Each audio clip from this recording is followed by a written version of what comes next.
Tapos biglang makakat pag pumalakpak ako. Oy! Pero dapat lang naman na talaga natin palakpakan itong i-feature natin sa episode na ito. Makoy De Leon, congratulations! Ang galing mo, Makoy. Alam nyo, si Makoy supposedly papatayin na yung karakter niya. Kasi nung last year pa, pinag-usapan namin ito nung makasama namin siya sa Gabay Guro sa... Saan nga bang parte yun ng Mindanao? Na yung kinuyog siya ng mga teacher, kinagalitan siya. Although nagpa-picture yung mga teacher, pero sinesermonan siya. Sabi niya, David, ang sama ng ugali mo, ganito, ganyan. That was last year pa, ha? Siguro mga... Kasi Gabay Guro, sineselebrate natin tuwing linggo ng week, October. Diba? So, last October 2023, nandun kami sa... Maalala, basta pinodcast ko po yun dito, naging episode namin yan dito. Tapos, binibida nga, tawa nga ng tawa si Makoy sa akin kasi ako yung nag-host ng program. Tapos, nagkasalubong kami sa backstage. Sabi ko, nako, ang daming nagagalit yung mga teacher, oh, kasi ang sama-sama daw ng ugali ni David, ganyan. Ay, at mas lumala pa. After, ilan? That was October 2023. Eh, ano na ngayon? September 2024.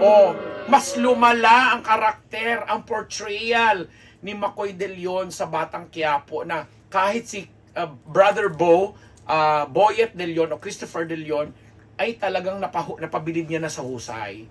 Kaya nga, supposedly, papatayin na yung karakter niya. There was an episode or a teaser na pinakita na parang na-discover na ni Christopher De Leon na niloloko siya ni na Irma Adlawan at saka ni Makoy, kaya parang binaril niya na doon na discover niya sa na may na through DNA. Tapos may isang eksena na papasok na dapat si Coco Martin dahil yan siya nga yung totoong tanggol, pero hindi na nga yun ang pinalabas kasi nabago na yung kwento, na extend kasi eto na pinakasalan na ni David aka Makoy, yung apo ni Tessie Tomas, basta yung magandang babae doon.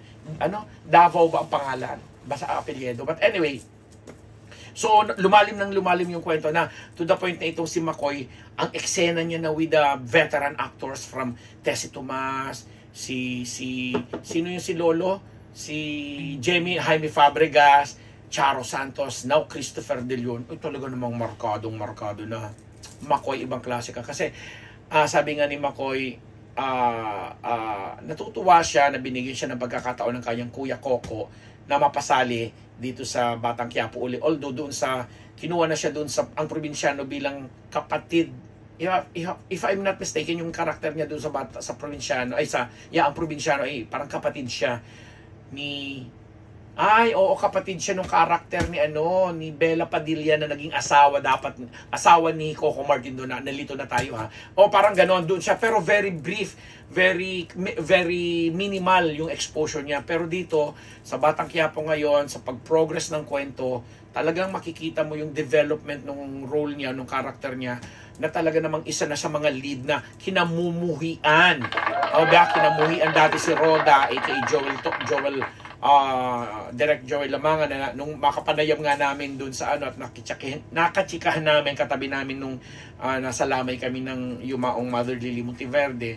Talagang sabi ko sa kanya, ayaw na kitang tawaging Joel, Direct Joel, Roda na ang pangalan mo. Tawa siya na tawa kasi sabi niya ang daming araw natutuwa sa kanya, though nag-shift na nga yung galit sa pagkatuwa sa kanya kasi nagbago na, kumbaga nagkakaroon na ng redeeming factor yung kanyang pagiging Roda na salbahe at pala isang tao negatibo dun sa road, pero sa Batang Quiapo na positive ng friendly na sila ni Marites o ni Cherry Pie Pikachu. Di ba nanonood talaga kami, sinusubaybayan namin. Pero itong kay Makoy bilang si David na nagpapanggap na si Tanggol ngayon, asahan daw po natin ang mga eksena pa niya na alam mong mas lalo pa siyang higit na kamumuhian kasi 'di ba pinatay na nga rin niya yung kanyang nabuntis na si Camille, 'di ba, nakakaloka.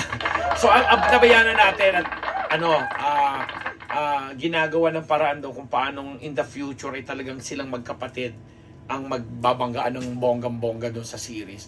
Habang ang kanyang personal na buhay naman dito kay Elise Oson ay masayang-masaya. Si Elise coming from a top rating show din naman, hit at effective din siya bilang kontrabida. Meron ng parang nilulutong mga show, mga concept na pwede silang pagsamahin na tandem sila, pero pag gustong sabi nung kausap namin, gustong mag-experiment doon sa tandem na parehong kontrabida. 'Di ba saya? Ang Maclis, o magagalit yung mga Maclis fans kasi 'di ba? Ibig sabihin kasi na-discover or siguro sinusundan na ngayon ni McCoy at saka ni Elise yung anong tawag natin doon, yung goal or yung value na mas nagtatagal sa industriya ang mga character actors, yung mga may mga offbeat roles, kasi sila yung laging nabibigyan ng mga kung gano'n naman kagagwapo at kagaganda ang mga nagiging kontrabida, bakit ang hindi? 'Di ba? Ang saya lang. Tapos habang pinalalaki na nila ngayon itong kanilang napakabiba at napakakulit ng si Felice, yung kanilang girl, 'di ba? So ang saya-saya lang nang nangyayari. Although may downfall, may negative side yung ganito nangyayari, kasi may nakapagkwento sa amin na isa sa mga handlers na kasi si McCoy nasa ibang outfit na na sinasabing may mga endorsement supposedly si McCoy De Leon na hindi magawa kasi nga yung ipoportray niyang role doon sa endorsement na yon goody boy. Parang kay Alden Richards yata napunta yung tungkol doon sa parang nag-i-endorso ng tungkol sa pag-impok, tungkol sa basta savings, may kinalaman sa savings, bangko, ganon, na parang kay Alden napunta. Pero si McCoy daw inalok din ng ganon, kaya lang hindi nagswak kasi sa ngayon kasi ang napapanood ng mga tao sa kanya, yung karakter niya si David na napakasama doon sa Batang Quiapo. Kaya may downside, kumbaga may downside yung husay nga, kasi nawawalan ka din ng oportunidad na magawa mo yung, di ba? Parang ang ganda ng role mo, positive, role model, blah, blah. Tapos hindi mo magawa yung ganung klaseng endorsement kasi pag nakita ng mga tao, dapat ipi-place doon sa programa. O, di ba? Lalagay doon, commercial. Ang sama-sama ng ginagawa mo doon sa series. Tapos ito ka, mag-iinganyo ka na, ay, ganito tayo. Hindi nga naman, believable, kumbaga. So, parang isa daw yan sa mga reasons kung bakit talagang inaalagaan din naman ng producer ng show na si Coco Martin, na parang dinagdagan or tinaasan yung TF ni McCoy, kasi isa nga daw ngayon si McCoy o yung character ni McCoy De Leon sa nagpapataas ng rating, lalo na pag may mga eksena talagang alam mo yung magsusukatan ng husay at galing at pagiging kontrabida, lalo pa before kasi si Jan Estrada daw ang talagang kontrabida sa buhay ni Tanggol. Ngayon, si McCoy na. At nagsanib pwersa na sila ni Jan Estrada. Di ba? Chika lang. Ang ganda nung chika. Kasi nung kwentuhan namin ito, mga advertising agencies, yung mga advertising people na di ba, nagkaroon ako ng episode dito tungkol dun sa Beanie versus SB19. Di ba, kung alin ang mas nag-click na Jollibee versus McDonald's, di ba? Yun napag-usapan itong McCoy De Leon na to na ang husay bilang aktor, lalong nagiging mahusay. And may pinaplano nga na gawa ng movie na isasama sila ni Elise, yung tandem ng Maclis, pero offbeat ang role. O, di ba? Ganda.